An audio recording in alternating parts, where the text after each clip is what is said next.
할렐루야. 오늘 레위기 2장 1절에서 3절까지 말씀을 함께 봤습니다. 오늘 말씀의 제목은 소재, 영광의 예배라고 정했습니다. 오늘 읽은 이 레위기 2장에는 소재에 대한 규례의 말씀을 하고 있습니다. 1장에서는 번제에 대해서 동물의 희생을 통한 하나님 앞에 대속의 제사를 드리는 제사가 기록되어 있고, 오늘 본문에는 곡식을 갈아서 곡식을 제물로 하는 제사, 소재에 대한 규례가 나와 있습니다. 오늘 이 소재의 의미를 통해서 하나님을, 그리고 예수 그리스도를 나의 왕으로 모시고 그 하나님만, 그 주님만 온전히 예배하며 살아가는 우리 모든 성도님들이 되시길 주님의 이름으로 축원합니다.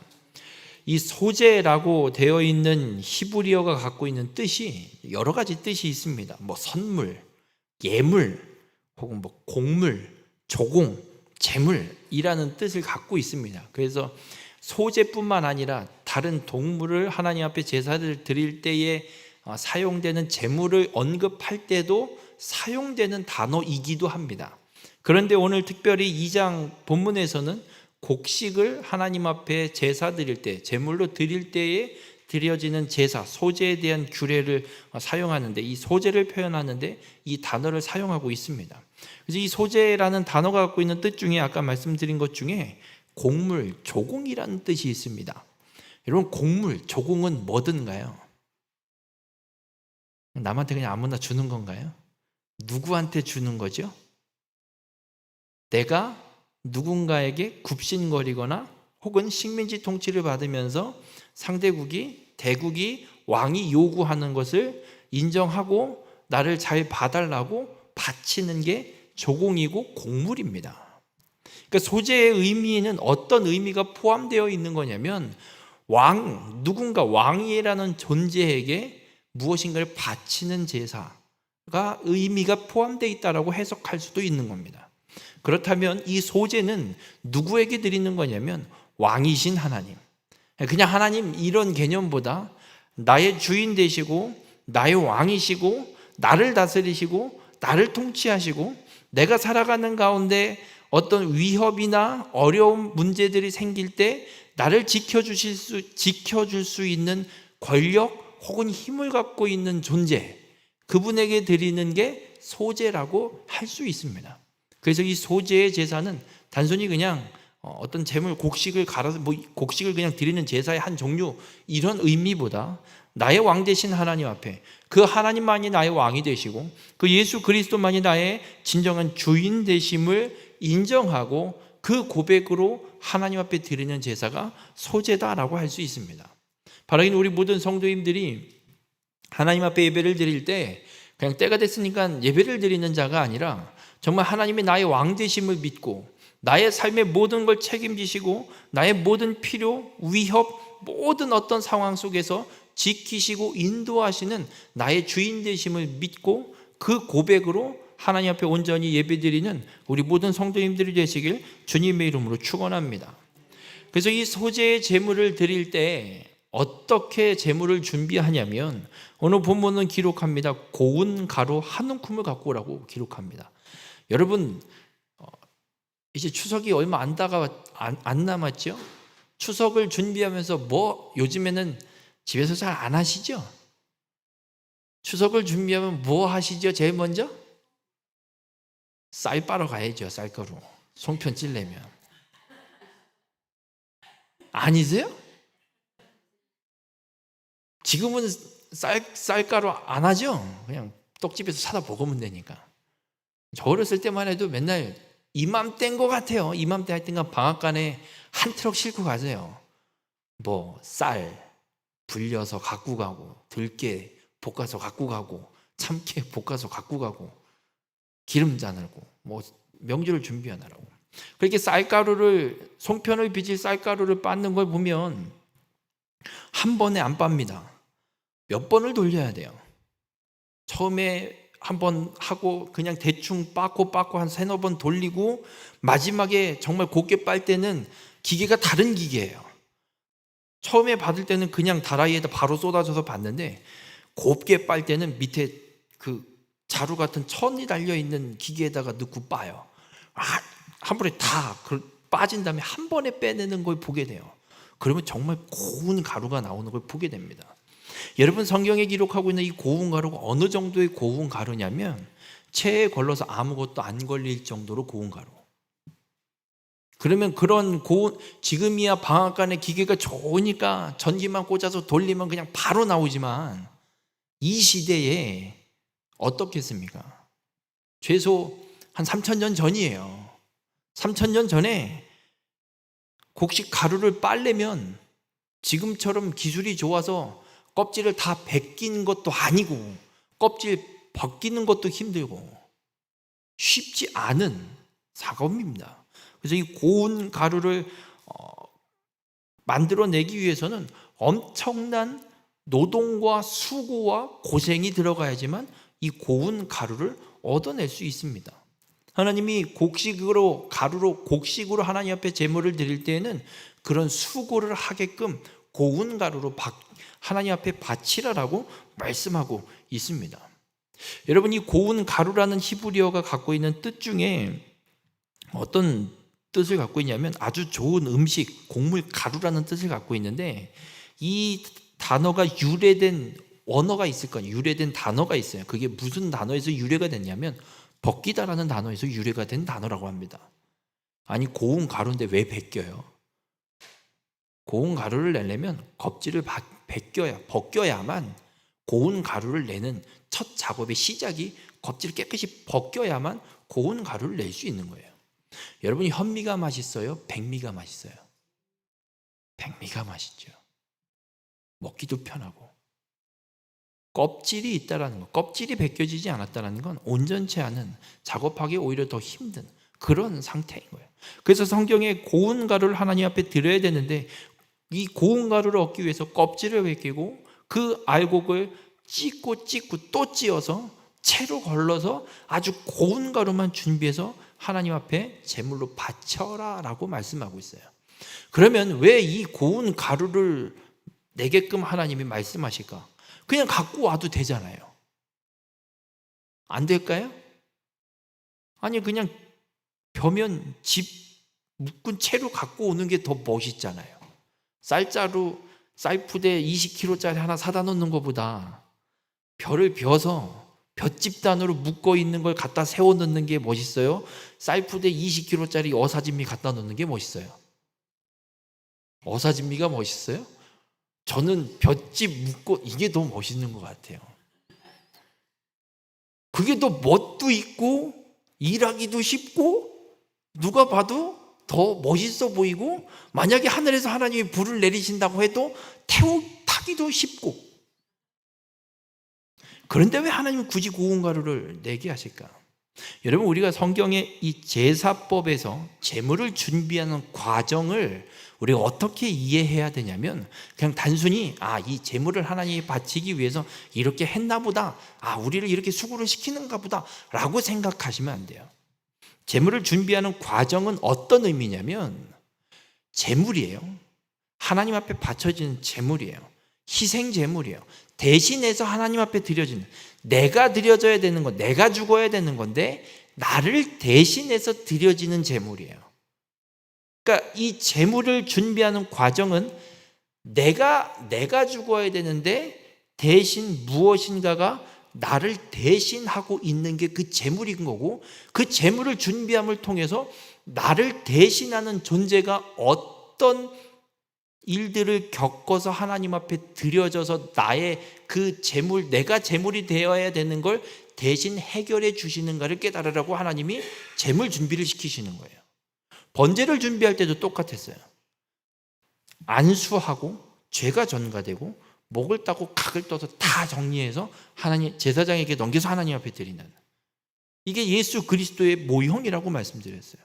소재의 제물을 준비하는 고운 가루를 내는 것도 똑같습니다. 예수 그리스도를 상징하고 있는 거예요. 여러분, 우리의 준비가 아니에요. 예수 그리스도께서 어떻게 우리의 죄를 대신 지신 제물이 되어 주시는가를 이 제물 준비를 통해서 하나님이 우리로 하여금 깨닫게 하시는 것임을 믿으시기 바랍니다. 이 고운 가루가 갖고 있는 유래된 단어가 벗기다라는 뜻을 갖고 있다고 말씀을 드렸잖아요. 그리고 가루는 철저하게 본 모습이 하나도 남으면 안 돼요. 쌀가루면 쌀 모양이 남아있으면 돼요, 안 돼요? 그건 쌀가루가 아니에요. 임절미를 할 때 요즘에는 그런 인절미 없이 다 쌀 알갱이 안 씹히죠? 그렇죠? 저 어렸을 땐 집에서 절구를 쪄서 쌀 알갱이가 엄청 씹혔어요. 전 그게 더 맛있는 것 같아요. 그럼 여쭤볼게요. 그게 진짜 인절미예요? 이게 진짜 쌀 알갱이 안 씹히는 게 진짜 인절미예요? 아니죠. 안 씹혀야 되는 게 맞는 거죠, 원래. 안 씹혀야 되는 게 맞는 거죠. 아니에요? 씹히는 거면 밥이죠. 그러니까 원 모습이 있으면 안 돼요. 그러니까 고운 가루가 원 모습이 보여지면 안 되는 거예요. 그 원래의 성격과 모습은 싹 다 없어지는 거고 그냥 가루만 남아야 되는 거예요. 섞어 놓으면 밀가루랑 쌀가루랑 구분 지을 수 있으신 분 계세요? 웬만하면 못 져요. 쌀가루 옛날처럼 좀 거칠게 가루를 내니까 구분이 되는 거지 밀가루처럼 쌀도 곱게 가루를 내면 구분 안 돼요. 그러면 이게 이 고운 가루가 도대체 무슨 상징, 예수 그리스도에 대한 무슨 상징이냐? 여러분, 예수님께서 우리의 죄를 대신 지고 십자가에 죽으시는 대속 제물, 화목 제물이 되어 주십니다. 그 제물이 되어질 때 십자가에 죽으실 때 모습을 보세요. 예수님 옷이 다 벗겨집니다. 그리고 채찍질을 맞고 흉포를 입고 올라갔다가 십자가에 달렸는데 죽을 때도 옷이 다 벗겨집니다. 그걸 다 벗겨서 병사들이 다 나눠 갔습니다. 예수님은 하나님의 아들이십니다. 하나님이십니다. 성자 하나님, 하나님의 본체이십니다. 하나님의 본체이심에도 불구하고 하나님의 어떤 형상 이걸로 오신 게 아니라 인간과 똑같은 우리의 육신을 입고 우리의 똑같은 모습으로 이 땅에 오셔서 화목제물이 되어 주셨습니다. 어디에도 하나님의 모습이 남아있지 않습니다. 우리와 똑같은 인간의 모습. 그 희생의 제물, 화목 제물이 예수님이 되어주심을 소재를 통해서 하나님은 말씀하고 있는 거예요. 이 모든 제사가 5대 제사가 나오고 있는데 그 모든 5개의 제사가 가르치는 건 예수 그리스도를 가르치고 있는 거예요. 너희가 이 제사를 드릴 때마다 무엇을 기억해야 하냐면 이들은 아직 이스라엘 백성들, 출애굽해서 시내산에서 이 제사법을 받고 있는 이스라엘 백성들은 예수님 몰라요. 누군지 몰라요. 하지만 이거 하나 있어요. 하나님이 약속하셨대요. 메시아를 보내겠대요. 실로를 보내시겠대요. 유다의 혈통에 실로가 오시기까지 유다의 왕위가 끊어지지 않는다고 야곱 할아버지를 통해서 유다 지파에 끊임없이 그 예언이 이어져 오고 있어요. 그럼 누군가 분명 온다는 거예요. 뭐 하는 건지 모르지만 그 올 존재가 무엇을 어떻게 할지를 이 제사법을 통해서 하나님은 알려주고 계신 거예요. 그럼 이스라엘 백성들이 절기에 따라서 혹은 정해져 있는 시간에 따라서 정해져 있는 규례에 따라서 매번 드리는 제사를 드릴 때마다 어떤 제사가 됐든 이스라엘 백성들이 그 제사를 드릴 때마다 바라보게 되는 건 하나님이 약속해서 이 땅에 오실 누군진 모르지만 아무튼 하나님이 약속하신 그분이 이렇게 와서 하신다는 거구나. 다 알 수는 없지만 완전히 알 수는 없지만 이들은 그걸 바라보면서 제사를 드리는 거예요. 하나님은 그 제사를 받길 원하시는 겁니다. 우리 모든 성도님들, 그래서 이 제사는 그냥 때가 되니까 드리는 게 아닙니다. 하나님의 약속을 다시 기억하는 겁니다. 여자의 후손을 보내서 사단의 머리를 상하게 하시겠다는 그 하나님의 약속, 그 누군가 사단을 멸할 그 권세를 완전히 박살내버릴 그분이 오는 그 약속을 기억하고 그 하나님을 찬양하고 그렇게 이 여자의 후손 메시아를 이 땅에 보내서 우리를 구원하시는 하나님의 구원의 약속이 어떻게 이루어지는지를 준비시키시는 게 이 제사인 겁니다. 그래서 모든 제사의 중심은 사람이 아닙니다. 제물을 드리는 사람이 아닙니다. 제물을 받으시는 하나님, 제물이 되어주시는 예수 그리스도. 하나님과 예수 그리스도가 모든 제사의 중심인 줄 믿으시길 바랍니다. 그래서 우리가 드리는 예배의 중심도 사람이 되면 안 됩니다. 하나님이 되어야 됩니다. 예수 그리스도만이 우리의 예배의 중심이 되어야 됩니다. 우리가 고민될 때가 있어요. 예배를 어떻게 해야 되냐 말아야 되냐. 예배를 이런 날인데 예배를 드려야 되냐 말아야 되냐. 고민될 때가 참 많이 있어요. 그 고민을 해결하는 방법을 하나 알려드릴게요. 하나님 입장에서 생각해 보세요. 하나님이면 오늘은 예배를 안 드려도 된다고 하실까? 아니면 그냥 드리라고 하실까? 하나님 입장에서 생각해 보면 돼요. 우리가 예배의 시간을 변경한다? 하나님 입장에서는 이렇게 드리는 예배가 더 원하실까? 아니면 안 바꾸는 걸 더 원하실까? 이렇게 하는 걸 원하실까? 저렇게 하는 걸 원하실까? 그 하나님 입장에서, 예수 그리스도 입장에서 우리가 드리는 예배를 하나님이 어떻게 보실까? 어떻게 생각하실까? 그러면 우리가 드리는 예배가 어떤 예배인지 분별할 수 있을 겁니다. 바라기는 우리 모든 성도님들의 예배가 오직 예수 그리스도, 나의 왕이 되시는 하나님만이 나의 예배의 중심이 되는 우리 모든 성도님들이 되시길 주님의 이름으로 축원합니다. 오늘 이 소재를 또 준비하고 진행하면서 하나님이 몇 가지 첨가물들을 얘기하시는데 그 중에 한 가지만 좀 살펴보려고 합니다. 그게 뭐냐면 소금이에요. 소금. 레위기 2장 13절에 보면 이런 말씀이 있어요. 내 모든 소재물에 소금을 치라. 고운 가루를 기름에 반죽을 해서 굽기도 하고 드리는데 거기에 소금을 치래요. 내 하나님의 언약의 소금을 내 소재에 빼지 못할지니 내 모든 예물에 소금을 드릴지니라. 소금은 무엇을 상징하냐면 하나님의 언약을 상징해요. 하나님의 언약은 하나님의 약속이에요. 하나님의 약속은 우리에게 무엇이 되냐면 지금 보고 있는 성경 말씀이 우리에겐 하나님의 약속이고 하나님의 언약이에요. 이 당시에는 책이 없죠. 구전으로, 말로 전해지고 있죠. 모세 때 아마 처음 십계명 돌판 처음일 거예요. 글로 쓰여져 있는 하나님의 말씀을 보는 게. 창세기부터 신명기까지 모세오경도 모세가 쓴 책이니 모세가 썼을까요? 모세가 이야기해주고 구전으로 또 받아 내려와서 기록이 됐을 걸로 보고 있어요. 그러니 지금 이스라엘 백성들에게는 하나님의 언약은 하나님의 말씀이에요. 하나님이 들려주신 말씀, 하나님의 약속, 메시아를 보내시겠다는 그 약속. 그런 이 예배에 메시아를 보내시겠다는 하나님의 이 약속이 없으면 그건 예배가 아니에요. 우리에게는 지금 어떤 의미로 다가오느냐, 하나님의 말씀이 없으면 예배가 아니에요. 하나님 말씀 없으면 안 돼요. 하나님의 말씀이 꼭 있어야 돼요. 하나님의 말씀이 선포돼야 돼요. 여러분, 하나님의 말씀은 나눠 갖는 게 아닙니다. 하나님의 말씀은 하나님이 선언하시는 거고 선포하시는 거고 하나님의 백성은 그 말씀을 듣는 거예요. 이게 하나님 말씀이에요.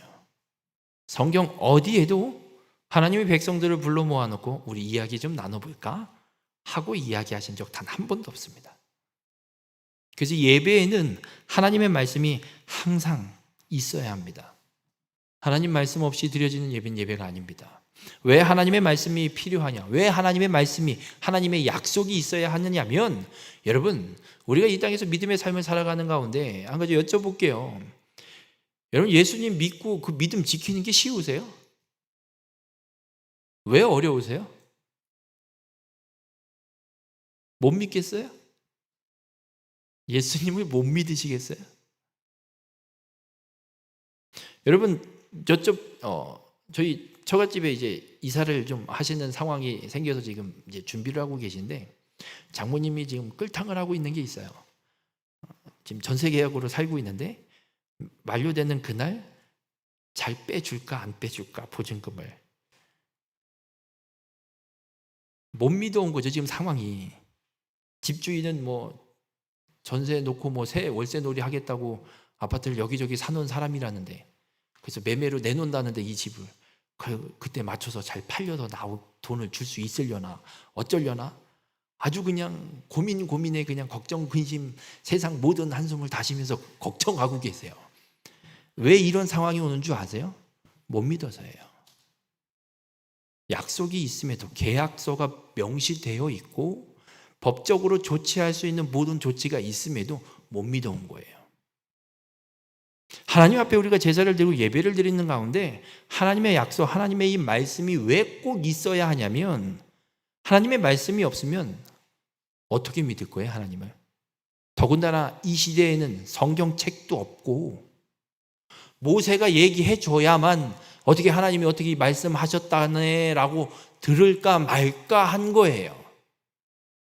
하나님의 음성을 직접 또 들어봤어요. 십계명을 주실 때 직접 이스라엘 백성들이 하나님의 음성도 들어봤어요. 근데 그 직접 들어봤더니 너무 영광스러움과 두려움 때문에 못 듣겠어요, 하나님 말씀 직접.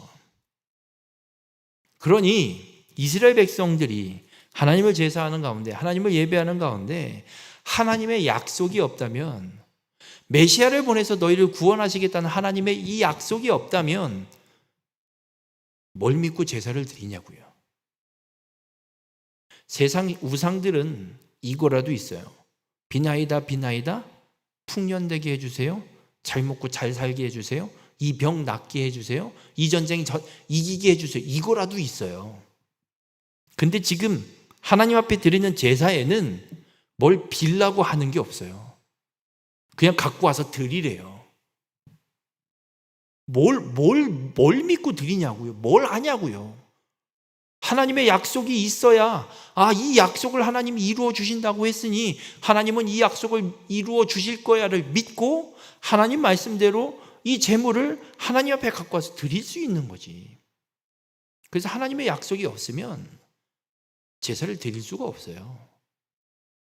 그래서 하나님이 이 소제 가운데 소금을 항상 소제물에 치라고 말씀하세요. 절대 빼먹지 말라. 하나님의 언약이, 하나님의 말씀이 없으면 예배가 아닙니다. 우리 모든 성도님들, 우리가 이 예배 가운데 하나님의 말씀을 통해서 우리를 향하신 하나님의 뜻을 듣는 거예요. 그 하나님의 뜻을 듣는다는 건 어떤 의미냐? 듣고 땡이에요? 여러분, 자녀들이 부모님의 말 혹은 어렸을 때 학교에 가면 누구 말을 꼭 잘 들으라고 얘기하시죠? 선생님 말 잘 들으라고 얘기해요. 왜요? 그래야 공부할 거 할 거고 잘 배울 거니까. 잘 안 들으면 공부가 뒤처질 거고 뭐 해야 되는 것도 제대로 하지도 못할 거고 뒤처지는 일들이 펼쳐질 거니까. 말을 들었다는 얘기는, 말을 잘 들으라는 얘기는 그 말대로 하라는 이야기랑 똑같은 거죠. 그럼 우리가 하나님의 말씀을 듣는다는 얘기는 듣고 땡이 아니에요. 듣고 그 말씀, 그 음성, 그 뜻대로 행하는 것을 말씀하고 있는 거예요. 오늘 하나님은 이 소제를 통해서 하나님의 말씀을 붙들고 그 말씀을 갖고 하나님 앞에 나와 예배를 드리고 세상 가운데 나아갈 때는 하나님의 말씀대로 지켜 행하여서 이 땅 가운데 하나님의 나라를 회복하는, 하나님의 뜻을 이루는 일에 감당하는 삶을 살아가라고 오늘 말씀하고 있습니다.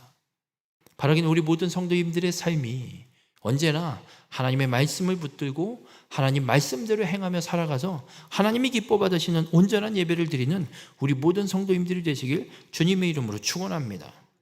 오늘 하나님은 소제를 통해서 우리에게 그렇게 말씀하고 계십니다. 너의 왕은 누구냐? 너의 주인은 누구냐?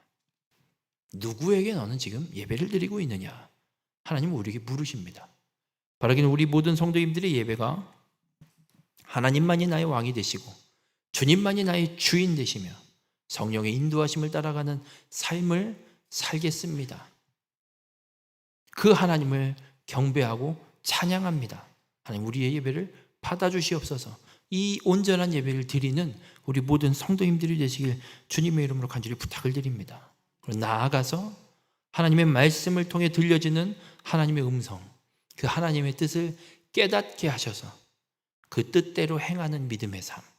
그래서 생활 속에서 우리의 삶 속에서 하나님이 기뻐하시는 거룩한 산 제물로 하나님 앞에 온전히 드려지는 우리 모든 성도님들, 온전한 예배로 하나님 앞에 산 제물로 드려지는 믿음의 삶을 살아가는 우리 모든 성도님들이 되시길 주님의 이름으로 축원합니다.